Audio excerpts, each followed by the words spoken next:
మోంతా తుఫాన్ కారణంగా భారీ వర్షాలకు బ్రహ్మంగారి నివాసం కూలిపోయింది. కడప జిల్లా బ్రహ్మంగారి మఠంలో 16వ శతాబ్దం నాటి ఒక మిద్దె ఉంది.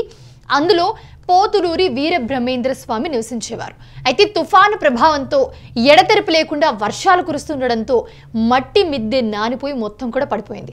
ప్రమాద సమయంలో అక్కడ ఎవరూ లేకపోవడంతో ప్రాణాపాయం తప్పిందనే చెప్పుకోవాలి. సో బ్రహ్మంగారు నివసించిన ఈ మిద్దె దాదాపు 350 ఏళ్ల క్రితం నాటిది. మరమ్మతులు చేపట్టకపోవడం వల్లే గోడలతో పాటు పైకప్పు కూడా మొత్తం కూలిపోయిందని స్థానికులు చెప్తున్నారు. అతి పురాతనమైన చారిత్రాత్మకమైన వీరబ్రహ్మేంద్ర స్వామి నివాసం పట్ల అధికారులు పాలకులు శ్రద్ధ చూపడం లేదని మండిపడుతున్నారు. ఈ నేపథ్యంలో మంత్రి నారా లోకేష్ స్పందించారు. బ్రహ్మంగారి నివాసాన్ని పునరుద్ధరించాలని కడప కలెక్టర్ని ఆదేశించారు. మన సాంస్కృతిక వారసత్వంలోని విలువైన సంపదను కాపాడడానికి తక్షణ చర్యలు తీసుకోవాలని చెప్పి ఆయన ఆదేశించారు. సో ఇదే అంశానికి సంబంధించి మరిన్ని అప్డేట్స్ అందించడానికి మనతో మాట్లాడడానికి బాలచంద్ర శర్మ గారు జాయిన్ అవుతున్నారు. నమస్తే అండి. నమస్కారం బాలచంద్ర గారు, ప్రస్తుతం ఇది ఏదైతే బ్రహ్మంగారి నివాసం ఉందో ఈ నివాసంలోనే ఆయన కాలజ్ఞానం చెప్పారా? చాలా మంది ఈ యొక్క బ్రహ్మంగారి మఠం కూలిపోయినందుకు రకరకాలుగా స్పందిస్తున్నారు. కాలజ్ఞానం చెప్పింది యాగంటి దగ్గర అయినప్పటికీ ఆయన యొక్క మఠం అంటే తర్వాతకి సందర్శించినటువంటి జనాలు ఎవరైనా సందర్శించడానికి వీలుగా ఉండేటువంటిది ఏదైనా ఉంది అంటే అది బ్రహ్మంగారి మఠం. చాలా మంది భక్తులు విరివిగా 1600వ శతాబ్దం నుంచి ఈ రోజు వరకు కూడా కులమత భేదాలకు అతీతంగా ఆయన యొక్క మఠాన్ని సందర్శించడం, నేను కూడా అక్కడికి వెళ్ళడం జరిగింది. చాలా మందికి తెలవని ఒక విషయం, నేను అక్కడికి వెళ్ళి తెలుసుకున్న ఒక విషయం చెప్తున్నానమ్మా. బ్రహ్మంగారి మఠానికి సంబంధించి వాళ్ళ వారసులు అశ్రద్ధ చూపించడం వల్ల అది కూలడం కాదు. వాళ్ళు విపరీతమైనటువంటి ఆర్థడాక్స్ ఫ్యామిలీ, అంటే అప్పటి ఇంటి నమూనా ఎలా ఉందో అలాగే ముందు తరాలకు కనిపించాలి. అప్పట్లో ఏంటి, అప్పటి వాతావరణము అప్పటి యొక్క స్థితిగతులను బట్టి ఆ వాతావరణం అంతా కూడా దాన్ని బట్టి అప్పుడు ఆ యొక్క మఠం అంతా కూడా ఉంది. కానీ రాను రాను నవీన యుగంలో ఏమవుతుందంటే చుట్టుపక్కల ఇల్లు కన్స్ట్రక్షన్ చేయడము, బేస్మెంట్లు అన్ని కూడా తవ్వడము, ఇది మాత్రం అలాగే ఉండడంతో చాలా ఇబ్బందులు అవుతాయి. చాలా మంది వాళ్ళ యొక్క కుటుంబీకులకు చెప్పినప్పటికీ ఎలా అంటే మా సాంప్రదాయము మా విలువలు అలాగే ఉండాలి, మేము ఈ రకంగానే మట్టి మిద్దెను మెయింటైన్ చేస్తూ ఉంటామని చెప్పి పాపం ఎన్ని రోజుల నుంచి కూడా తీసుకొని వచ్చారు. దాని పరిణామమే ఈ రోజు ఇలాంటి పరిస్థితుల్లో ఉండవచ్చని నా ఉద్దేశము. అయితే చాలా మందికి ఏంటంటే ఇవాళ రేపు ఉన్నటువంటి రీల్స్ లో ఉన్నటువంటి ఫేస్బుక్ లలో ఏదైనా ఒక ఇన్సిడెంట్ జరగగానే అగో బాబా వంగ అని ఒక ఉంది, ఆమె చెప్పేసింది, ముందు ముందు కాలజ్ఞానం గురించి అద్భుతంగా చెప్తూ ఊదర కొట్టేస్తారు. బాబా వంగ ఎప్పటి కాలం అండి, మహా అయితే 1911 సంవత్సరంలో జన్మించింది. కానీ పోతులూరి వీరబ్రహ్మేంద్ర స్వామి వారు 1600వ శతాబ్దంలో యాగంటిలో, అలాగే మహానంది దగ్గర, అలాగే ఈ యొక్క ఆయన మఠంలో ఎన్నో రకాలైనటువంటి, అంటే ఈ రోజుకి కూడా అంతెందుకండి, మొన్న విజయవాడలో విపరీతమైనటువంటి వరదలు వచ్చినప్పుడు కూడా అమ్మవారి ముక్కు పుడక దాకా కూడా వచ్చేస్తున్నాయేమో నీళ్లు, ఇక ఇదే ప్రళయం అని అనుకున్న వాళ్ళు కూడా ఎందరో ఉన్నారు. కాబట్టి ఆయన కాలజ్ఞానాన్ని చాలా మంది కాపీ కొట్టి ఫ్రెంచ్ వాళ్ళు, ఫారెన్ వాళ్ళు, యూరోపియన్స్ ఇక్కడి నుంచి తెలుసుకొని వెళ్ళి అక్కడికి వెళ్ళి ఎలా చెప్తారంటే అక్కడ తూర్పు భాగానికి సంబంధించినటువంటి పరిణామాలు, అలాగే వెస్టర్న్ కంట్రీస్ కి సంబంధించినటువంటి పరిణామాల గురించి కూడా పోతులూరి వీరబ్రహ్మేంద్ర స్వామి వారు చెప్పారు. వాటన్నిటి గురించి కూడా వాళ్ళు ఏం చెప్తారంటే సొంతంగా మేమే చెప్పామని చెప్పుకునేటువంటి వాళ్ళు ఉన్నారు.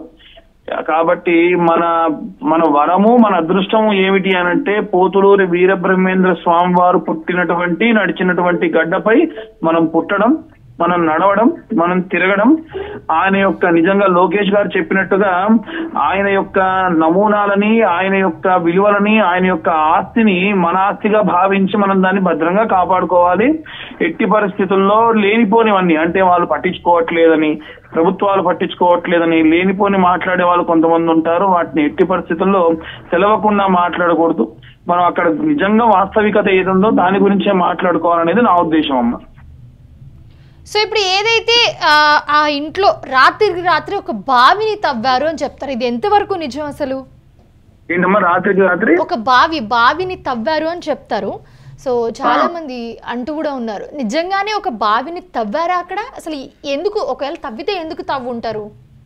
అమ్మా ఇవాళ రేపు సమాజం ఎలా అయిపోయింది అని అంటే, ఇదిగో తోక అంటే ఇదిగో పులి అని చెప్పేటువంటి చందంగా అయిపోయింది. నిజంగా అక్కడ ఒకవేళ ఇలాంటివి జరిగితే ఇవాళ రేపు ఎవరి దగ్గర ఆండ్రాయిడ్ ఫోన్లు, ఎవరి దగ్గర స్మార్ట్ ఫోన్లు లేవు, ఎవరి దగ్గర నెట్ లేకుండా ఉందమ్మా. ఈజీగా ఆ విజువల్స్ కానీ వాటికి సంబంధించినవి చాలా, ఎందుకంటే మీరందరూ అనుకునేటట్టు వీరబ్రహ్మేంద్ర స్వామి వారి యొక్క మఠం ఏదైతే ఉందో అది ఏదో పెద్ద సంస్థానము పెద్ద కాదమ్మా. ఈజీగా అందరికీ కనిపించేటువంటి విధంగానే ఉంటుంది. మీరు మామూలుగా ఒక ద్వారం, ఏదైనా ఎత్తైన బిల్డింగ్ దగ్గర నుంచి చూస్తే చాలా ఈజీగా లోపల ఏం జరుగుతుందో ఏంటనే కనిపిస్తుంది. వాళ్ళు ఏమంత గౌప్యంగా ఏదో గుప్త నిధులు తవ్వడానికి ఇలాంటి వాటికి సంబంధించినవి, లేదా బావులు తవ్వడం లాంటికి సంబంధించినవి నిజంగా అలాంటివి ఉంటే ఆ వాటికి సంబంధించిన విజువల్స్ ఈ పాటికి ఎప్పుడో బయటకు వచ్చేవి. ఓకే, సో అంటే అది అబద్ధం అని అనుకోవచ్చా, జస్ట్ పుకార్లని అనుకోవచ్చా మనం? మాక్సిమం మన కంటితో మన చెవులతో చూడండి వినండి మనం ఏది కూడా అనకూడదు. అంటే నాకు తెలిసినటువంటిది ఏంటిదంటే 1600 సంవత్సరం నుంచి ఈ రోజు వరకు ఎన్నో తరాలు వాళ్ళ యొక్క కుటుంబీకులు, వాళ్ళ యొక్క మనవాళ్ళు, ముని మనవాళ్ళు ఎన్నడూ లేనిది ఇప్పుడే ఎందుకు చేస్తారు? ఇప్పుడే ఎందుకు అలా అవుతుంది? కాకపోతే ఇందాక మీరు అన్నారు చూసారా, మట్టి మిద్దే, అది వాస్తవం. చాలా వరకు అక్కడ ఉన్నటువంటి మఠంలో ఉన్నటువంటి ప్రదేశం అంతా కూడా మట్టి మిద్దెనే ఉంటుంది. అక్కడ చాలా వరకు ఆయన ఉన్నటువంటి ఆ యొక్క సజీవంగా ఆయన యొక్క తనువును అక్కడ బ్రహ్మీకృతం చేసినటువంటి ప్రదేశం ఏదైతే ఉందో అది అక్కడే. ఆయన శిష్యులు, ఆయన పరంపరలందరూ కూడా ఏంటంటే గురువు గారి యొక్క ఆశ ఇలాగే ఉండాలి అనేటువంటి ఒక నెపంతో వారు అలాగే ఉంచారు తప్ప ఎక్కువగా డెవలప్ చేయలేదు. నిజంగా పోతులూరి వీరబ్రహ్మేంద్ర స్వామి వారికి ఉన్నటువంటి భక్తులు, ఉన్నటువంటి వారి యొక్క అనుచరులు ఎంతో సంపన్నులు ఉన్నారమ్మా. ఈ రోజుకి ఇప్పుడు తెలిసింది కదా, ఒక్కసారి వాళ్ళు కనుక ఇనిషియేషన్ తీసుకొని నెక్స్ట్ వచ్చే 5 సంవత్సరాలు చూడండి, అసలు పోతులూరి వీరబ్రహ్మేంద్ర స్వామి వారి మఠం ఇంత అద్భుతంగా ఉందని చెప్పుకుంటారు. అవును అవును. సో ఇప్పుడు ఏవైతే ఈ పునరావాస్తు కట్టడాలు ఉన్నాయో, ఇప్పుడు వీరబ్రహ్మేంద్ర స్వామి గారి నివాసం కానివ్వండి, లేకపోతే మిగతా చాలా కట్టడాలు కానివ్వండి, సో వీటిని పునరుద్ధరించడానికి లేకపోతే వాటిని బాగు చేయడానికి చాలా వరకు పట్టించుకోకుండా వదిలేయడం వల్లే ఇది ఇప్పుడు ఇలా ఈ స్థితిలో ఉంది అని కూడా చెప్తున్నారు. సో అదే చెప్తున్నానమ్మా, ఇప్పుడు వదిలేయడం వల్ల అంటే అక్కడ వాళ్లకు వాళ్ళ యొక్క ఆధీనంలో, వాళ్ళ యొక్క సంస్థాన ఆధీనంలో ఉండాలనేటువంటి దాంతో తప్ప ప్రభుత్వాన్ని గనక వారు అడిగుంటే ఈ పాటికి ఎప్పుడో ఎన్నో రకాలైనటువంటి సేవలు గత ప్రభుత్వం గాని ఉన్న ప్రభుత్వం గాని వీరబ్రహ్మేంద్ర స్వామి వారికి సంబంధించినటువంటి కట్టడాలు కట్టించడంలో గాని ఏదైనా సహాయం చేయడంలో గాని ఎవ్వరూ కూడా వెనకాడేదానికి లేదు. నా ఉద్దేశం ఏంటంటే వారి కుటుంబీకులు కానీ లేదా వారి యొక్క అనుచరులు ఇప్పటికైనా సరే ఇనిషియేషన్ తీసుకొని ఆ యొక్క మఠం అంతా కూడా పునరుద్ధీకరణ చేసి వచ్చిన వాళ్ళందరూ కూడా ఆయన దగ్గర నిద్ర చేయడానికి చాలా ఇబ్బందులు పడుతూ ఉంటారు. అక్కడ బయట ఆవరణలో ఒక పెద్ద షెడ్ ఉంటుంది, ఆ షెడ్ కింద నిద్ర చేయడం చేస్తారు, అక్కడ ఉన్న చెట్ల కింద నిద్ర చేయడం చేస్తారు. ఏంటంటే వారికి ఒక చిన్న సెంటిమెంట్ అని కాదు, నిజంగా కూడా చాలా మంది స్వప్నాల్లో స్వామివారు ఏదో ఒక రూపంలో దర్శనం ఇచ్చి నీకు సంతానం కలుగుతుంది, నీకు వ్యాపారం అభివృద్ధి చెందుతారు, నూతనంగా వ్యాపారం చేయాలనుకుంటే కూడా వద్దు నాయన నువ్వు వ్యాపారం చెయ్యకు అని చెప్పి వద్దనుకుని ఆ వ్యాపారం చేయకుండా ఉంటే సంపన్నులైన వాళ్ళు ఎంతో మంది ఉన్నారు. కాబట్టి అదేదో ఒక సెంటిమెంటో ఏదో ఒక మొక్కుబడో ఏదో కాదమ్మా. వారు విపరీతమైనటువంటి శక్తి సంపన్నులు. వీరబ్రహ్మేంద్ర స్వామి వారు ఇప్పటికీ కూడా ఏమంటారంటే ఆయన జీవించే ఉన్నారు, ఆయన సజీవంగానే ఉన్నారు, ఆయనకు శక్తి ఉంది అని అనేవాళ్ళు కూడా చాలా మంది ఉంటారు. కాబట్టి దాన్ని మనం పునరుద్ధీకరణ చేసుకొని మనం అందరం కూడా ఏంటంటే బోడిగుండుకు మోకాలకు ముడిపెట్టకుండా ఆయన అభివృద్ధి చెందాలి, మన దగ్గర ఉన్నటువంటి ఒక మాన్యుమెంట్ అనేది ఇంకా బాగా అభివృద్ధి చెందాలనేటువంటి విధంగానే అందరూ మాట్లాడాలనేది నా ఉద్దేశం. సో ఇప్పుడు ఒక్కసారి బ్రహ్మం గారు చెప్పిన విషయాలు మనం ఏదైనా ఒక సిచ్యువేషన్ జరిగితే ఖచ్చితంగా మనం గుర్తు చేసుకుంటాం, చాలా సందర్భాలు గుర్తు చేసుకుంటూ ఉంటాం మనం. సో ఒక్కసారి ఇప్పుడు అంతెందుకమ్మా, ఈ రోజు అమెరికా ఉండేటువంటి పరిస్థితి గురించి ఆయన ఎప్పుడో రాశారు. వీరంతా ప్రపంచంలో అత్యంత సంపన్నులు అనుకునేటువంటి దేశస్తులు అత్యంత అధికమైనటువంటి అప్పులు చేసే దేశంగా మారుతుంది అన్నారు. ఈ రోజు ప్రపంచంలో అత్యధికమైనటువంటి అప్పు ఉన్నటువంటి దేశం ఏదంటే అమెరికానే. ఈ రోజు అత్యంత హేయమైన పరిస్థితుల్లో, అంటే పేరు గొప్ప ఊరు దిబ్బ అనేటువంటి విధంగా ఉన్నటువంటి ఇది కూడా అమెరికానే. అమెరికా గురించి ఎంతో ఎంతో నిక్షిప్తం చేసినటువంటి విషయాలు ఉన్నాయి. అంతేకాదండి, ఈ యొక్క సిరియా దేశంలో కలిగేటువంటి యుద్ధాల గురించి చెప్పిన సందర్భాలు ఉన్నాయి. భారతదేశము ఒంటరిగానే ఉంటున్న సమయంలో వారి మిత్ర దేశాలన్నీ కూడా వారితో కూడి ఉంటుందన్న సంగతులు ఉన్నాయి. ఒకటని కాదండి, అంటే చాలా మంది ఏంటంటే కేవలం గంగిరెద్దు రంక వేస్తుంది, అమ్మవారి ముక్కు పుడక వరకే వస్తుంది, ఈ పై విషయాల గురించి మాట్లాడతారు. ఎవరికైనా వీలుంటే, ఛాన్స్ ఉంటే పోతులూరి వీరబ్రహ్మేంద్ర స్వామి వారు యథాతథంగా ఆయన చెప్పినవన్నీ కూడా వీడియో రూపకంలో ఉన్నాయి, ఆడియో రూపకంగా ఉన్నాయి. వింటుంటే మీరు రోమాలు నిక్కబొడుస్తాయి. నిజంగా జరిగినవి చాలా ఉన్నాయి అన్నమాట. సో ఈ బ్రహ్మంగారి ఇల్లు కూలిపోవడంపై అక్కడ ఉన్న భక్తులు కానివ్వండి, అక్కడ ఉన్న స్థానికులు కానివ్వండి, సో ఇప్పుడు మీరు అసలు ఎలా స్పందిస్తారు, ఏమనుకుంటున్నారు దీని గురించి? సో దీని గురించి నారా లోకేష్ కూడా మాట్లాడడం జరిగింది, అక్కడ ఉన్న కలెక్టర్కి ఆదేశించడం జరిగింది. ఖచ్చితంగా దీన్ని పునరుద్ధరించాలి, ఎందుకంటే ఇలాంటివి మన తరాలకి ఎంతో గుర్తులు, అండ్ అలాగే వాళ్ళకి ఖచ్చితంగా ఇక్కడ ఇది జరిగింది, ఇక్కడ వీళ్ళు ఉన్నారు అని ఖచ్చితంగా ఇలాంటివి ఉండాలి అని చెప్తున్నారు. మీరు ఏం చెప్తారు దాని గురించి? అమ్మ, మీకు ఒక విషయం చెప్తాను. ఇవాళ రేపు ఇది కలియుగం. ఏమైపోయిందనంటే, ఉదాహరణకు మన హైదరాబాద్ లోనే ఒక పురాతన దేవాలయం ఉంది. ఆ దేవాలయాన్ని ఒక కుటుంబీకులు ఎప్పటి నుంచో కాపాడుకుంటూ వస్తున్నారు అనుకో అమ్మా. దాని మీద ఎంతో కొంత ఆదాయం వస్తుంది అని అంటే చుట్టుపక్కల ఉన్నటువంటి గ్రామస్తులో, ఊరు పెద్దలో ఎవరో ఒకరు కన్నుబడుతుంది. ఏమంటారంటే, నన్ను ఈ కమిటీకి, ఈ యొక్క దేవాలయానికి చైర్మన్ చేయండి, నేను దీని మొత్తాన్ని కూడా నా ఆధీనంలో ఉంచుకొని నేను అందరికీ కూడా మంచి మంచి పనులు చేస్తాను అంటే ఆటోమేటికల్ గా ఏమంటారంటే, లేదండి ఇన్నేళ్ల నుంచి మేము చూసుకుంటున్నాం కదా, మేము ఇంకెవరికి కూడా అవకాశం ఇవ్వము అని అంటారు. ఆటోమేటికల్ గా గుళ్ళో ఏదన్నా ఒక అపశృతి ఇలా జరిగిందనంటే, చూసారా ఆ కుటుంబీకులు పట్టించుకోవట్లేదు అందుకే ఇలా జరిగింది అనేటువంటి వాళ్ళు కామన్, సర్వసాధారణం. ఇప్పుడు కూడా అదే విధంగా ఈ యొక్క వీరబ్రహ్మేంద్ర స్వామి వారి యొక్క మఠంలో కూడా జరిగింది, ఇదే జరిగింది. ఇప్పుడు కూడా ఏంటంటే, ఎక్కడ ఛాన్స్ వస్తుందా వీరి మీద దుమ్మెత్తిపోయాలి అనేటువంటి క్రమంలో ఉన్నారు. అలా అని ఇప్పుడు నేనేమి వాళ్ళ కుటుంబం తరపున మాట్లాడట్లేదమ్మా, వాళ్ళు కూడా చేసినటువంటి కొన్ని చిన్న చిన్న తప్పులు ఉండుండొచ్చు. కాకపోతే ఏంటంటే, మనం దాన్ని భూతద్దంలో చూసి ఇదిగో చూసారా వీళ్ళు ఇలా చేశారా అంటే, ఇన్ని రోజులతో అసలు మఠం ఉండేదే కాదు. వారు నిజంగా మా నాన్నగారిది మా ఇష్టం వచ్చినట్టుగా అమ్ముకుంటాము, నా ఇష్టం అనేటువంటిది క్రమంలో వెళ్ళిపోతే మనం ఏం చేసేవాళ్ళం? అవును అవును అవును.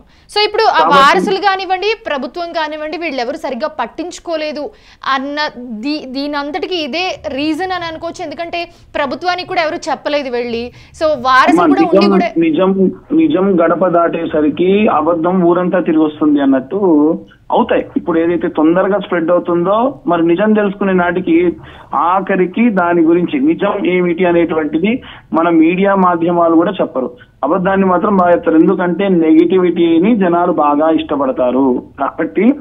సో నేను ఎవరిని దూషించడం తప్పనడం నా ఉద్దేశం కాదు, కానీ నా సజెషన్ ఏంటంటే, వేరే ఏ ఛానల్ వాళ్ళు కూడా ఇంత లోతుగా పరిశీలించడం కానీ చెప్పడం కానీ చేయండి, మనం చేస్తున్నాం.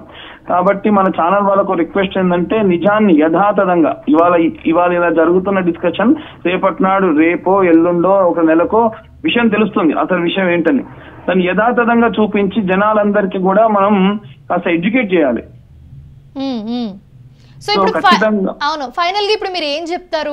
సో ఇలాంటి కట్టడాలు ఉంటే ఇవి ఖచ్చితంగా మన ఫ్యూచర్ జనరేషన్ కి గుర్తులు కాబట్టి, సో దీన్ని ఎలాగా ప్రభుత్వం ఎలాగ ముందుకు తీసుకెళ్ళాలి, లేకపోతే వాళ్ళ వారసులు ఉంటే వాళ్ళు ఎలాగ ముందుకు తీసుకెళ్ళాలి, అక్కడ ప్రజలు ఉంటే ప్రజలు కూడా దీన్ని గుర్తించి ఇది మన ప్రదేశంలో ఉంది కాబట్టి మనం ఏం చేయాలి దీనికి అనేది అని చెప్పి, సో ఎవరెవరు ఎలాంటివి చేస్తే బాగుంటుంది, వీటిని మనం ఎలా కాపాడుకోగలుగుతాం అనేది ఒకసారి మీ మాటలో చెప్తే.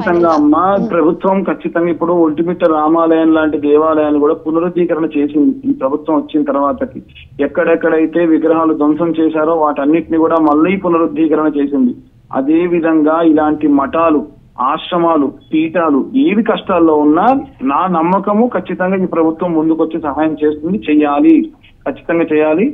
అలాగే ఉన్నటువంటి జనాలు కూడా ఏంటంటే, మనం ఏదో ఒక మఠానికి వెళ్ళామా దేవాలయానికి వెళ్ళామా అని కాకుండా, ఏదన్నా దేవాలయం ఆపదలో ఉంది అంటే ఊరు ఉద్ధరణ కోసమే దేవాలయము పురోహితుడు అనేవాడు ఉంటాడు. కాబట్టి ఆ ఊరు మొత్తం కూడా తలా ఒక చేయి వేసుకొని డబ్బులు ఇవ్వక్కర్లా, ఏదైనా కన్స్ట్రక్షన్ జరుగుతుంది, ఏదైనా నిర్మాణం జరుగుతుంది, శిథిలాలన్నీ కూడా పక్కకు పడిపోయి ఉంటే మన వంతు మనం జనాలందరం ఏం చేయాలనంటే ముందుకు వెళ్ళిపోయి తలా ఒక చేయి వేసి ఒక రూపానికి తీసుకొని రావాలి. మా అందరి యొక్క కర్తవ్యం అది. ఇంకోటి ఏంటంటే నెగిటివ్ పబ్లిసిటీ చేయడం మానేయాలి. నిజమేంటో తెలుసుకొని నిజం గురించి ఖచ్చితంగా బలగుద్ది మాట్లాడాలి, తప్పులేదు. కానీ అది నిజమేంతో అబద్ధం ఎంతో తెలియనటువంటి వాటి గురించి కూడా చాలా మంది ఏంటంటే ఇక దొరికిన ఛాన్స్ అని మాట్లాడుతూ ఉంటారు. ఎట్టి పరిస్థితుల్లో ఇది మన సంస్కృతి, ఇది మన యొక్క సాంప్రదాయము, మన యొక్క మాన్యుమెంట్స్, ఇవన్నీ కూడా వీటిని మనం అంత హేళన చేసి మాట్లాడకూడదు. నిజం గురించి మాట్లాడుకోవాలి. అందరూ కూడా వారి వంతు వారు కృషి చేసి ఎంతో కొంత అభివృద్ధి చేయాలనేది నా ఉద్దేశం. సో థ్యాంక్ యూ బాలచంద్ర గారు ఫర్ జాయినింగ్ విత్ us. ఎందుకంటే ఇలాంటి కట్టడాలు ఇవి భూగర్భంలో కలిసిపోకుండా ఖచ్చితంగా మన ఫ్యూచర్ జనరేషన్స్కి వాళ్ళకి కొన్ని గుర్తులుగా మిగలాలి అంటే ఖచ్చితంగా ప్రభుత్వం కానివ్వండి, లేకపోతే వారసులు ఉంటే వారసులు కానివ్వండి, లేకపోతే ఆ ఊర్లో ఉన్న ప్రజలు కానివ్వండి, ఖచ్చితంగా దీనికి దోహదపడి సాయం చేయాలి. సో దీన్ని ముందుకు తీసుకెళ్ళి మన ఫ్యూచర్ జనరేషన్స్కి గుర్తులుగా నిలపాలి అని అంటే కనుక దీనికి సంబంధించి పునరుద్ధరణ ఖచ్చితంగా జరగాలి. ఖచ్చితంగా అమ్మా. థ్యాంక్ యూ అండి. థ్యాంక్ యూ అమ్మ. ఈ అవకాశం ఇచ్చినందుకు యూటీవీ వారికి కూడా ధన్యవాదాలు.